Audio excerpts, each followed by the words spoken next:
নমস্কার। প্রথমেই পশ্চিমবাংলার নারী শক্তিকে বন্দন করি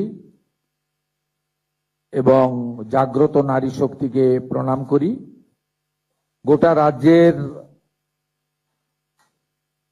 ব্লক ডেভেলপমেন্ট অফিস এবং পুরসভা কর্পোরেশনের বড় অফিসগুলোতে এই মুহূর্তে যারা আমাদের সঙ্গে যুক্ত হয়েছেন তাদের প্রত্যেককে পশ্চিমবঙ্গ সরকারের পক্ষ থেকে, রাষ্ট্রবাদী সরকারের পক্ষ থেকে আন্তরিক শুভেচ্ছা এবং স্বাগত জানাই। আমাদের মাননীয় প্রধানমন্ত্রী নরেন্দ্র মোদীজিকে বিশেষভাবে ধন্যবাদ, কৃতজ্ঞতা জানাই যে তিনি মাননীয় কেন্দ্রীয় স্বরাষ্ট্র সমবায় মন্ত্রী অমিত শাহজির হাত ধরে নির্বাচনের প্রাক্কালে যে সংকল্পপত্র প্রকাশ হয়েছিল তার গ্যারান্টার ছিলেন দেশের প্রধানমন্ত্রী।